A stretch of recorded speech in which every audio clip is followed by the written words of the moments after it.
तो मूवी की शुरुआत होती है एक फादर मोस्ट नॉर्थ नाम की जगह से, जहां पर एक बड़े से शिप को देखते हैं जो बर्फ में फंसा होता है। तभी हम उस शिप के कैप्टन को देखते हैं जिसका नाम एड्रेनल होता है।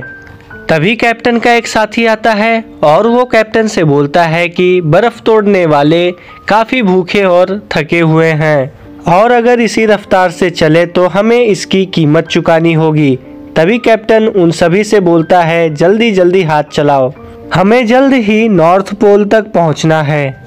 और शिप को बाहर निकालते निकालते शाम हो जाता है। तभी कैप्टन को एक धमाके की आवाज़ सुनाई देती है और कैप्टन शिप से निकलकर बाहर आ जाता है। तो वह देखता है कि शिप के कुछ ही दूरी पर यह धमाका हुआ होता है। तभी कैप्टन एड्रेनल अपने फौज के साथ उस धमाके वाले जगह पर जाने लगता है। जब कैप्टन वहां पर पहुंचता है तब उसे एक आदमी दिखाई देता है जो काफ़ी जख्मी होता है और उसे काफ़ी चोटें भी आई होती हैं और उस आदमी का नाम विक्टर फ्रैंकेस्टाइन होता है। यहाँ पर कोई कुछ समझ पाता कि तभी एक मॉन्स्टर आ जाता है जो कि दिखने में इंसान जैसा था लेकिन आकार में काफ़ी बड़ा था और वह बहुत ही गुस्से में था।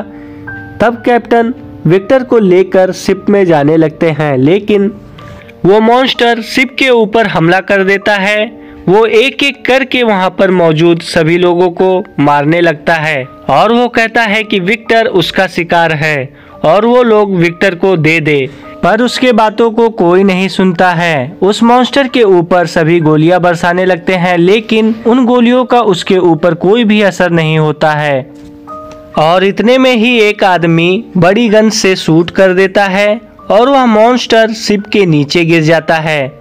लेकिन वह फिर से अपने आप को हील कर लेता है और शिप पर चढ़ने लगता है लेकिन कैप्टन के लोगों ने सीढ़ी को ऊपर खींच लिया होता है और वह मॉन्स्टर उस शिप को धकेलने लगता है। ऊपर से कैप्टन एड्रेनल जमी हुई बर्फ पर गोलियां चलाता है और बर्फ टूटकर पिघल जाता है। तभी मॉन्स्टर पानी के नीचे गिर जाता है। अब कैप्टन और उसके लोग राहत की सांस लेते हैं और विक्टर का ट्रीटमेंट करते हैं। विक्टर का एक पैर भी नकली होता है। थोड़ी देर बाद विक्टर को होश आता है और एड्रेनल से पूछता है कि उस मॉन्स्टर ने तुम्हारे कितने लोगों को मारा है। कैप्टन बोलता है 6 लोगों को मारा है। तभी विक्टर बोलता है कि वो फिर से वापस आएगा और तुम सभी को मार डालेगा जब तक कि उसे विक्टर वापस नहीं मिलता। तभी विक्टर कैप्टन को अपनी कहानी बताने लगता है। विक्टर के पिता जो थे उनका नाम था लियोपोल्ड, जो कि बहुत ही बड़े सर्जन थे जिन्होंने क्लेयर नाम की लड़की से शादी करी होती है और उन दोनों का एक बेटा होता है जिसका नाम विक्टर होता है। विक्टर के डैड अक्सर बाहर ही रहा करते थे लेकिन क्लेयर प्रेग्नेंट होती है, पर लियोपोल्ड दूसरे होने वाले बच्चे पर ध्यान नहीं देता है। उसका पूरा ध्यान विक्टर पर था जिसको वो एक सर्जन बनाना चाहता है। विक्टर को हमेशा एनाटॉमी सिखाया करते थे। अगर विक्टर अपने डैड के बातों को नहीं मानता था तो उसके डैड उसे मारा पीटा करते थे। एक दिन विक्टर की मॉम अपने दूसरे बच्चे को जन्म देने लगती है और बच्चे के पैदा होते ही उसकी मॉम खत्म हो जाती है। विक्टर अपने माँ के मौत को देखकर काफ़ी ज़्यादा टूट जाता है।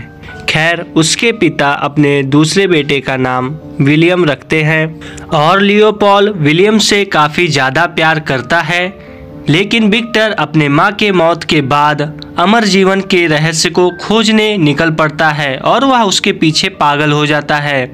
और अब विक्टर एक साइंटिस्ट बन चुका है। उसने एक बायो बैटरी जैसी चीज बना ली है जिससे वह मानता था कि बिजली के सहायता से मृत शरीर को जीवित किया जा सकता है। लेकिन वैज्ञानिकों ने उसके एक्सपेरिमेंट को झूठा कहा क्योंकि मरा हुआ शरीर तो चलता फिरता बन सकता है लेकिन उसमें दिमाग और आत्मा नहीं होती है। फिर वो लोग विक्टर के प्रयोगों को रद्द कर देते हैं और उसके लाइसेंस को भी छीन लेते हैं। तभी उसी समय एक आदमी जिसका नाम हॉलैंड होता है, उसने विक्टर के प्रयोगों में एक दिलचस्पी दिखाई।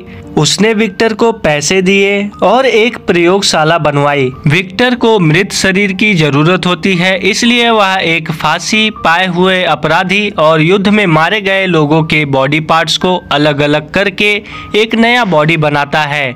एक दिन हॉलैंड बीमार पड़ जाता है और हॉलैंड विक्टर से कहता है वह उस पर एक्सपेरिमेंट करे ताकि वह जिंदा रह सके, लेकिन विक्टर हॉलैंड को मना कर देता है। तभी उन दोनों के बीच में हाथापाई हो जाती है और हॉलैंड छत से गिरकर मारा जाता है। विक्टर ने अपना अंतिम प्रयोग शुरू किया। उसने एक बड़ा सा एंटीना लगाया ताकि बिजली की ऊर्जा डायरेक्ट बॉडी पर जा गिरे और तभी एक तेज सी रोशनी आई और पूरा प्रयोगशाला हिल गया। और जब सब कुछ शांत हुआ तो विक्टर को लगा कि यह एक्सपेरिमेंट फेल हो गया, क्योंकि उस मृत बॉडी की धड़कनें बंद होती है और विक्टर थक हार कर सोने चला जाता है। और जब उसकी आंखें खुलती है तो उसके सामने वही मृत लाश दिखाई देती है जिसके ऊपर उसने एक्सपेरिमेंट किया होता है। विक्टर उस बॉडी को देखकर काफी खुश हो जाता है, लेकिन आगे चलकर उसके साथ क्या होने वाला है उसे कुछ अंदाजा नहीं था। शुरू में ये मृत शरीर थोड़ा बच्चों की तरह बिहेव कर रहा था। उसके अंदर सोचने समझने की क्षमता नहीं थी। वो मृत शरीर बहुत ही जल्दी गुस्सा हो जाता था, इसीलिए विक्टर उसे जंजीरों से बांध कर रखता था। एक दिन विक्टर ने गलती से उसके हाथों पर चोट कर दी होती है, लेकिन कुछ ही समय में उसके जख्म भर जाते हैं। तभी विक्टर समझ जाता है कि इस मृत शरीर के अंदर अपने आप को हील करने की भी क्षमता है। कुछ दिन बाद विक्टर के भाई की प्रेमिका एलिजाबेथ उससे मिलने के लिए आती है। उसने उस मॉन्स्टर को देखा, लेकिन डरने के बजाय उसने उसमें एक मासूमियत देखी। एलिजाबेथ उस मॉन्स्टर को गाना सिखाती और उसे बोलना भी सिखाती है। धीरे धीरे करके वह मॉन्स्टर बोलना भी सीख जाता है, पर विक्टर उसे देखकर जलने लगता है। उसे लगता है कि एलिजाबेथ उस मॉन्स्टर से ज्यादा उसके करीब हो रही है। एक दिन विक्टर ने गुस्से में आकर उस मॉन्स्टर को पीट दिया, लेकिन उस मॉन्स्टर ने उस डंडे को मोड़ दिया और जोर जोर से चिल्लाने लगा। विक्टर डर गया और तभी उसे एहसास होता है कि यह कितना खतरनाक हो सकता है। उसने प्रयोगशाला के फर्श पर शराब डाली और उसमें आग लगा दी। आग तेजी से फैलने लगी। तभी उस मॉन्स्टर की आवाज तेजी से सुनाई देने लगी। मदद के लिए विक्टर का दिल पसीज गया। वह उसे बचाने के लिए वापस लौटा, पर उसने जैसे ही दरवाजा खोला पूरी प्रयोगशाला जोरदार धमाके से उड़ गई और विक्टर दूर जाके गिरता है। उस धमाके में विक्टर का एक पैर भी घायल हो जाता है और वह उसके जगह पर एक दूसरा नकली पैर लगवा लेता है। विक्टर को लगा कि वह मॉन्स्टर मर चुका है, पर असल में वह बच जाता है। धमाके के पहले उसने अपने जंजीर को तोड़ दी थी और पाइप के रास्ते से वह बाहर निकल गया था। पहली बार वह मॉन्स्टर आजाद था और बाहर की दुनिया उसके लिए काफी नई थी। फिर तभी दो शिकारी उसे देखकर काफी डर जाते हैं और उस पर गोली चला देते हैं। वह भागकर एक छोटे से घर में छुप गया था। वह घर एक बूढ़े से आदमी का होता है। वह बूढ़ा आदमी उस मॉन्स्टर को देखता है तो वह उसे गरीब समझकर अपने घर के अंदर बुला लेता है और उसे खाना भी देता है खाने के लिए। धीरे धीरे उस आदमी ने उससे बातें करना शुरू करी और उस बूढ़े आदमी ने मॉन्स्टर को किताबें भी पढ़कर सुनाई। बूढ़ा आदमी मॉन्स्टर को पढ़ना और इंसान के सोच समझ के बारे में भी सिखाता है। बूढ़ा आदमी उस मॉन्स्टर को लॉस्ट पैराडाइज नाम की एक किताब पढ़कर सुनाया करता था और वह कहानी मॉन्स्टर के दिल को छू गई। किताबों से मॉन्स्टर को सब कुछ समझ में आने लगा कि इंसान क्या होते हैं, लेकिन साथ ही साथ उसके अंदर एक सवाल उठने लगता है कि मैं कौन हूँ और मैं कहाँ से आया हूँ। वह जवाब ढूंढने के लिए फिर से उसी प्रयोगशाला में पहुंचा। वहां राख में उसे अधजले कागज मिले। उन कागजों में सच्चाई लिखी हुई थी, जिसे देखकर वह काफी टूट जाता है।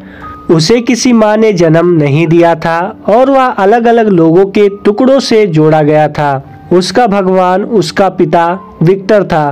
तभी उस मॉन्स्टर ने यह तय किया कि उसे अब जीना है और वह विक्टर को ढूंढने लगता है ताकि विक्टर उसके लिए एक साथी बना सके।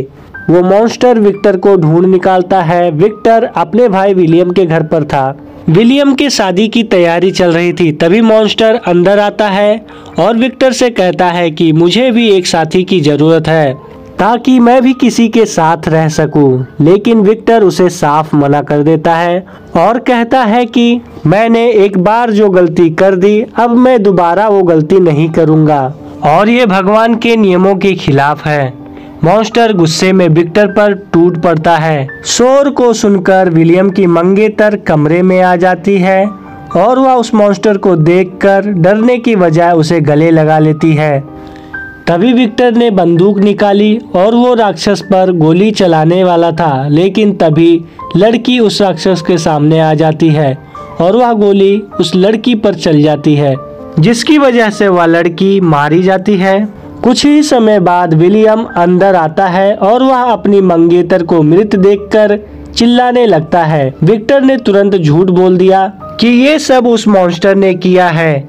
गुस्से में विलियम मॉन्स्टर पर टूट पड़ता है, लेकिन मॉन्स्टर विलियम को धक्का दे देता है और विलियम चूल्हे से जाकर टकरा जाता है, जिसकी वजह से उसकी मौत हो जाती है। मॉन्स्टर ने लड़की की बॉडी उठाई और वहां से चला गया। सब लोग उसे देखते रह गए, लेकिन उसके पीछे कोई भी नहीं गया। विक्टर का दिमाग गुस्से से खराब हो गया और वो बंदूक उठाकर मॉन्स्टर का पीछा करने लगता है। वह उस बर्फ से ढकी घाटी तक ले गया जहां एक पत्थर पर उस लड़की की मृत बॉडी पड़ी हुई थी। तभी मॉन्स्टर ने उस पर हमला कर दिया और कहा, उस लड़की को तुम फिर से जिंदा कर दो। विक्टर बोलता है, मैं अब ये नहीं कर सकता। जो कुछ भी हुआ वह एक चमत्कार था। मॉन्स्टर ने उसे मारा पर जान नहीं ली। उसने कहा, तुझे अब मरने का हक नहीं है, वैसे ही जैसे मुझे नहीं है।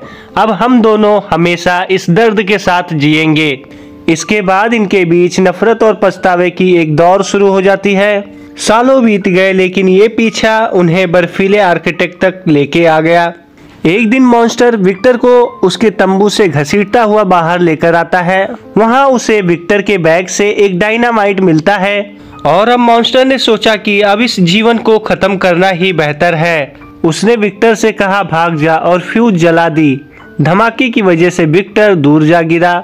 उसने आंखें खोली तो देखा मॉन्स्टर अभी भी खड़ा है, खून से लथपथ लेकिन जिंदा। वही धमाका था जिसे जहाज के कप्तान ने रात में देखा था और उसी की वजह से उन लोगों ने विक्टर को खोजा था। कुछ समय बाद विक्टर ने अपनी पूरी कहानी बताई और उसका शरीर काफी कमजोर था और वह मरने वाला था। तभी वह मॉन्स्टर दोबारा से जहाज पर चढ़ जाता है। विक्टर ने आखिरी सांसों में कहा, मुझे पछतावा है, मैंने तुम्हारे साथ अन्याय किया है। तू मेरा बेटा था, लेकिन मैंने तुझे मॉन्स्टर बना दिया। और फिर मॉन्स्टर विक्टर को माफ कर देता है और यह कहानी यहीं पर खत्म हो जाती है।